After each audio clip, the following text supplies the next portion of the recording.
கனா film factory நேயர்களுக்கு வணக்கம்.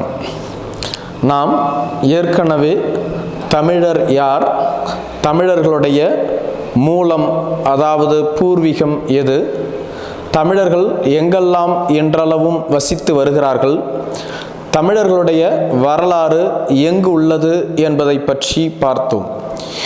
இதில் இறுதியாக கல்வெட்டுகள் மற்றும் செப்பேடுகளை பற்றி பார்த்தோம். இன்றைய சூழ்நிலையில் இந்தியாவில் உள்ள கல்வெட்டுகளில் மிக அதிக கல்வெட்டை கொண்டுள்ள ஒரே மொழி தமிழ் மொழி.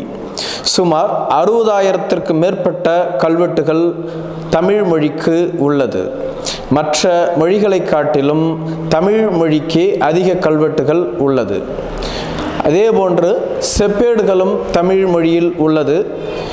செப்பேடுகளினுடைய எண்ணிக்கை என்றால் இது 100ஐ விட குறைவு என்றுதான் கூற வேண்டும். அதே சமயத்தில் தமிழர்களினுடைய வரலாறு கல்வெட்டுகளை காட்டிலும் செப்பேடுகளை வைத்தே 80% இயற்றப்பட்டுள்ளது அல்லது எழுதப்பட்டுள்ளது என்றால் மிகப்பெரிய வேடிக்கையாகத்தான் உள்ளது. ஏற்கனவே நான் சென்ற தொடரில் கூறியிருந்தேன், செப்பேடு என்பது ஒரு பொதுவானது அல்ல, இது ஒரு தனி நபருக்கு சொந்தமானது. அந்த தனி நபர் தான் பெற்ற ஒரு இறையிலி நிலத்திற்காக ஆதாரமாக வைத்துள்ள பொருளே செப்பேடு. இந்த செப்பேடு பெரும்பாலும் பிராமணர்களிடம் அதிகமாக இருந்து வந்துள்ளது. குறிப்பிட்டு சொல்ல வேண்டும் என்றால் செப்பேடு எழுதும் முறை என்பது தமிழர்களிடம் இருந்தது இல்லை. கல்வெட்டு பொறிக்கும் முறை மட்டுமே தமிழர்களிடம் இருந்தது. முதல் செப்பேடு அசோகர் ஆட்சி காலத்தில் எழுந்ததாக கூறப்படுகிறது. அசோகரிடம் நிலம் இறையிலியாக பெற்ற பிராமணர்கள் உருவாக்கியதுதான் இந்த செப்பேடு என்று கூறப்படுகிறது. இதன் பின்பு ஆந்திராவிற்கு வந்த செப்பேடு தொடர்ச்சியாக தமிழகத்திற்கும் வந்தது. இன்றளவும் இந்த செப்பேடை அதிகமாக வைத்திருப்பவர்கள் தெலுங்கு பிராமணர்கள் என்ற குறிப்புகள் கூட உள்ளது. செப்பேடு பெரும்பாலும் தான் பெற்ற நிலத்திற்கு ஆதாரமாக வைத்துள்ள ஒரு பொருள். அது ஒரு தனி நபருக்கு சொந்தமானது. இந்த செப்பேட்டில் முதல் பகுதியில் பிரஸ்தி என்ற ஒன்று வரும். பிரஸ்தி என்றால் என்ன என்றால், தனக்கு தானமாக வழங்கிய அரசர்களை புகழ்ந்து கூறுவதாக இது அமைந்திருக்கும். பிராமண வகுப்பில் சேர்ந்த படித்த புலவரான ஒருவரிடம் கொடுத்து அரசரை பற்றி புகழ்ந்து எழுத சொல்லியிருப்பார்கள். அப்பொழுது அவர் வானலாவ அரசரை புகழ்ந்து எழுதியிருப்பார். அவர்களது குலத்தையும் வானலாவ போற்றியிருப்பார். இப்படி மிகப்பெரிய புனைவுகளால் முற்பகுதியில் இடம்பெற்றிருக்கும் செப்பேடுகளில் அதன் பின்புதான் அவர் யாரிடமிருந்து நிலத்தை பெற்றார், எந்த இடத்தில் நிலத்தை பெற்றார் என்பது இருக்கும்.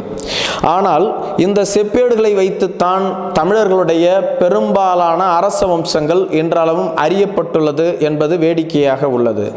குறிப்பாக கல்வெட்டுகளில் அதிக கல்வெட்டுகளை கொண்டுள்ள அரசர்கள் யார் என்றால் அது சோழ அரசர்கள். ஆனால் சோழர்களினுடைய அரச மரபை கல்வெட்டுகளை விடுத்து செப்பேடுகளை வைத்துத்தான் எழுதியுள்ளார்கள் என்றால் விந்தையிலும் விந்தையாகத்தான் உள்ளது. தமிழகத்தை முடியுடை வேந்தர்கள் 3 ஆட்சி செய்திருந்தார்கள். சேர, சோழ மற்றும் பாண்டிய மன்னர்கள். சேரர்கள், சோழர்கள் மற்றும் பாண்டியர்கள் இவர்கள் 3மே சகோதரர்கள் என்ற ஒரு செவி வழி செய்தி உள்ளது. இதற்கு எந்த விதமான வரலாற்று ஆதாரங்களோ ஆவணங்களோ இல்லை. சேரர்கள் முதன்மையாக கூறப்படுகிறார்கள், அடுத்ததாக சோழர்கள், இறுதியில் பாண்டியர்கள் வருகிறார்கள். இந்த சேரர்களும் பாண்டியர்களும் தங்களை சந்திர குலத்தவர்கள் என்று கூறிக்கொள்ளுகிறார்கள். அதே சமயத்தில் சோழர்கள் தங்களை சூரிய குலத்தவர்கள் என்று கூறிக்கொள்ளுகிறார்கள்.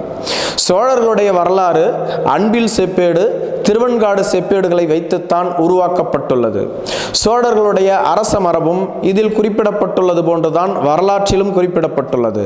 ஆனால் சோழ அரசர்கள் ஏராளமான கல்வெட்டுகளை செதுக்கியுள்ளார்கள். அந்த கல்வெட்டுகள் என்றளவும் பல படியெடுக்கப்படாமல் அழிந்து வரக்கூடிய நிலையில்தான் உள்ளது. குறிப்பாக சோழர்களுடைய வரலாற்றை நாம் கூற வேண்டும் என்றால் 3 பிரிவுகளாக சோழர்களுடைய வரலாற்றை கூறலாம். அதாவது முற்கால சோழர்கள் அல்லது சங்ககால சோழர்கள், பிற்கால சோழர்கள். இந்த 2 சோழர்களுக்கும் இடைப்பட்ட பகுதியில் ஆட்சி செய்தவர்கள் இடைக்கால சோழர்கள் என்று அறியப்படுகிறார்கள். இந்த இடைக்கால சோழர்களை பற்றிய குறிப்புகள் நமக்கு அதிகமாக இல்லை. இதற்கு முன்பாக சோழர்களினுடைய நிலம் மற்றும் அவர்கள் ஆட்சி செய்த பகுதியை நாம் பார்க்கலாம். சோழர்கள் தமிழகத்தில் வளம் பொருந்திய டெல்டா பகுதியை ஆட்சி செய்தவர்கள். இன்று டெல்டா பகுதியாக நாம் கூறக்கூடிய திருச்சி, தஞ்சாவூர், திருவாரூர், நாகப்பட்டினம், சிதம்பரம் போன்ற பகுதிகளை உள்ளடக்கியதுதான் அக்கால சோழ நாடு. பாண்டிய மற்றும் சேர அரசர்களை காட்டிலும் சோழ அரசர்கள் வளமையான அரசர்களாகவே அறியப்பட்டுள்ளார்கள். இவர்களுடைய தலைநகரங்கள் திருவாரூர், சீர்காழி, தஞ்சாவூர், திருச்சிக்கு அருகிலுள்ள உறையூர், பழையறை, பூம்புகார் மற்றும் கங்கை கொண்ட சோழபுரம் போன்றவைகளாக அறியப்படுகிறது. இந்த தலைநகர்களில் இருந்துதான் சோழர்களும் ஆட்சி செய்துள்ளார்கள். சோழ மன்னர்களில் சங்ககால சோழர்களாக செப்பேடுகளின் வாயிலாக அறியப்படுவது ஒளியி சோழன் என அறியப்படுகிறார். குறிப்பாக இவரது காலம் கிமு 3020 என்று கூறுகிறார்கள். இவரது முழு பெயர் ஏரி ஒளியன் என்பது ஆகும். இவரை தொடர்ந்துதான் சோழ அரச மரபு தொடங்குவதாக ஒரு செப்பேடில் குறிப்பிடப்பட்டுள்ளது. இவரை தொடர்ந்து வரக்கூடிய அரசர்களாக சுமார் 50 அரசர்களினுடைய பெயர்கள் குறிப்பிடப்பட்டுள்ளது. அதில் ஒரு சில அரசர்களினுடைய பெயர்களை மட்டும் நான் இங்கே குறிப்பிட விரும்புகிறேன். அவர்கள்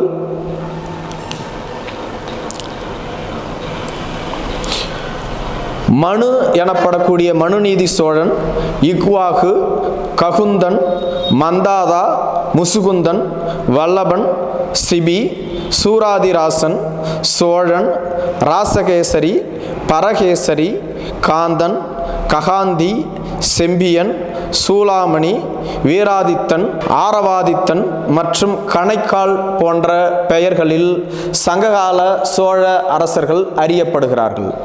இவர்களில் முதலாவதாக குறிப்பிடப்படக்கூடிய மனு எனப்படக்கூடிய மனுநீதி சோழன். இவர்தான் சோழ அரசர்களில் முதன்மையான முதல் அரசராக அறியப்படுகிறார். இவர் இன்றைய திருவாரூரை தலைநகராக கொண்டு ஆட்சி செய்தவர் என்று குறிப்பிடப்பட்டுள்ளது. திருவாரூரின் சங்ககால பெயர் ஆரூர் என்பதாகும்.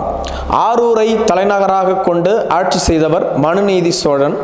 இவர் நீதி நெறி மாறாதவர். மனுநீதி சோழனை பற்றிய கதைகளை நாம் கேட்டிருப்போம். அதாவது மனுநீதி சோழன் நீதிக்காக தனது மகனையே தேர்காலில் இட்டு கொன்றார் என்ற கதை. மனுநீதி சோழனுடைய மைந்தன் தவறுதலாக ஒரு பசுவினுடைய கன்றை கொன்றுவிட்டான் என்றும், இதனால் மனுநீதி சோழன் பசுவிற்காக நீதி வழங்க வேண்டி தனது மகனையே அதே தேர்காலில் இட்டு கொன்றான் என்ற செய்தியை நாம் கேட்டிருப்போம். இது செவி வழி செய்தியாக மட்டுமே உள்ளது. இது மட்டும் அல்லாமல் இந்த செய்தியானது மகாபாரதம், ராமாயணம் மற்றும் தமிழ் இலக்கியங்களான சிலப்பதிகாரம், சீவக சிந்தாமணி, புறநானூறு, அகநானூறு போன்றவற்றிலும் குறிப்பிடப்பட்டுள்ளது. அதாவது இந்த கதையை பற்றி குறிப்பிடப்பட்டுள்ளதை மனுநீதி சோழனை பற்றிய குறிப்பு இந்த நூல்களில் காணப்படுகிறது. மனுநீதி சோழன் இவ்வாறு தனது மகனை தேர்காலிலிட்டு கொன்ற செய்தி குறிப்புகளும் இன்றளவும் திருவாரூரில் உள்ள திருவடங்கநாதர் திருக்கோவிலில் சுற்றுச்சுவரில் பொறிக்கப்பட்டுள்ளது. இப்பொழுது சென்றாலும் இந்த ஓவியங்களையும் செய்தி குறிப்புகளையும் நாம் காணலாம்.